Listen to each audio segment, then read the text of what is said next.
যে চলে যাবার সে যাবেই, তাকে ধরে রাখার কিংবা বেঁধে রাখার শক্তি কারো নেই। পৃথিবীর সমস্ত সুখ সমস্ত শান্তি এনে দিলেও সে চলে যাবে এটা নিশ্চিত। যেখানে মায়া নেই, প্রেম নেই, সেখানে ভালোবাসা শূন্যতার এক আকাশ মাত্র। শিকল বেড়ের শক্ত কঠিন বাধাই একটা সময় ছিঁড়ে যায়। সেখানে অদৃশ্য মায়ার বাঁধন কতক্ষণ টেকে? প্রশ্নটা কিন্তু আমি করিনি, প্রশ্নটা করেছেন কবি নিজেই। আসসালামু আলাইকুম এভরিওয়ান, সবাই আশা করি ভালো এবং সুস্থ আছেন। আজ হাজির হয়েছি আরো একটি কবিতার বই নিয়ে, এবং যে কবিতার বইটি নিয়ে আমরা আজকে আলোচনা করব সেটি হচ্ছে তোমার জন্য রাতের গায়ে চাঁদের মতো টিপ, লিখেছেন রুদ্র মোহাম্মদ জাহিদুল। তিনি কিন্তু আমাদের জেনারেশনের কবি লেখক দুটোই।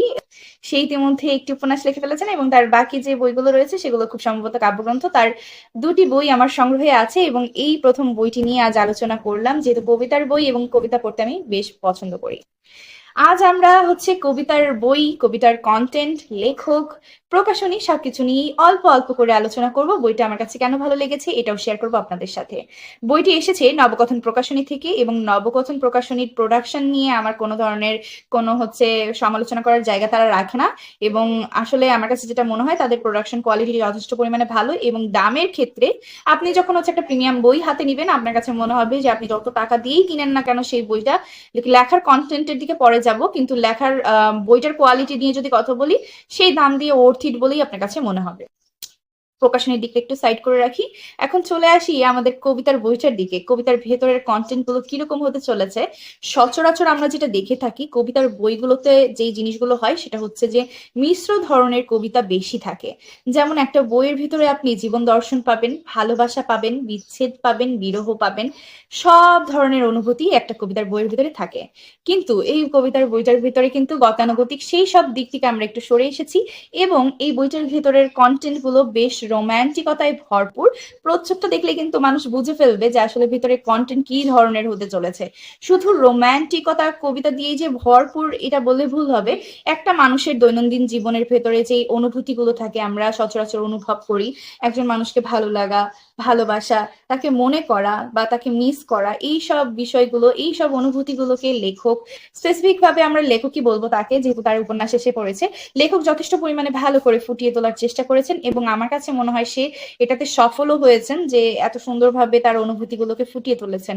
একজন পাঠক যখন কবিতা পড়বে, সে হচ্ছে যদি নিজের সাথে রিলেট করতে না পারে, বা তারপরে হচ্ছে সেই সময়টা যদি ভালো না কাটে, আমার কাছে মনে হয় যে কবির লেখা বা যে কবিতা তৈরি সেটার পিছনে আসলে কোনো সার্থকতা বা আসলে যে আমাদের প্রাপ্তিটা থাকে, লেখক সেই প্রাপ্তিটা পাচ্ছে না। কিন্তু আমার কাছে যেটা মনে হয় এই কবিতার বই পড়ে, যে লেখক যথেষ্ট পরিমাণে সুন্দর সবলীল ভাষায় আমাদেরকে বোঝাতে সার্থক হয়েছেন, কিংবা তার অনুভূতিটার সাথে আমরা কোনো না কোনো ভাবে কানেক্ট করতে পারছি।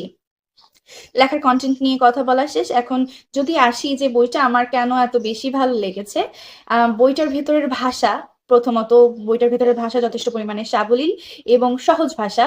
সাধারণত আমি এবার বইমেলায় অনেকগুলো বই দেখেছি, কবিতার বই বিশেষ করে, যেগুলোর ভাষা বেশ জটিল। তারা হয়তো বা খুব সম্ভবত হুমায়ুন আহমেদ কিংবা কাজী নজরুল ইসলাম এরকম অনেক যারা হচ্ছে প্রবীণ লেখক ছিলেন বা আমাদের প্রিয় লেখক ছিলেন, তাদেরকে কপি করার চেষ্টা করেছেন। কিন্তু আমরা যখন এই বইটা পড়বো, লেখকের লেখা কিন্তু মনে হয় না যে কারোর সাথে হচ্ছে কপি করা, বা লেখার যে ইন্সপিরেশন নেয়া, ইন্সপিরেশন অবশ্যই লেখকের ভিতরে আছে, বাট নিজস্বতাটা বজায় রেখেই কবিতাগুলো লেখা হয়েছে।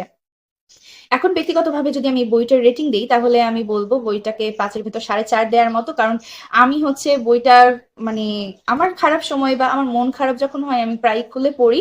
এই বইটা হচ্ছে আমার টেবিলের ওপরে রেখে দিয়েছি আমার আরো কিছু পছন্দের বইয়ের সাথে। কবিতা পড়তে ইচ্ছা হলে এখান থেকে পড়ি। এবং আপনারা জানেন আমি বেশ রোমান্টিক ধরনের মানুষ, আমার কাছে এই ধরনের বই বেশ ভালো লাগে। এইরকম একটা প্রিমিয়াম কোয়ালিটির বই সাথে একটা এত সুন্দর বুকমার্ক তারা দিয়ে দিচ্ছে, সেখানে আমার কাছে মনে হয় যে দাম হিসেবে ওর্থ ইট। এই ছিল হচ্ছে আজকে মূলত আমার এই বই নিয়ে আলোচনা। লেখকের ইতিমধ্যে অনেকগুলো বই চলে এসেছে, নবকথন থেকে অলরেডি 3টা বই চলে এসেছে, এবং তার আরেকটি প্রকাশনী থেকে আরেকটি বই রয়েছে।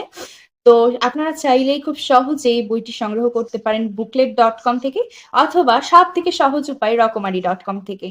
আজকের ভিডিওটি এখানেই শেষ করছি। সকলে ভালো থাকবেন, সুস্থ থাকবেন এবং আমার সাথেই থাকবেন। আল্লাহ হাফেজ।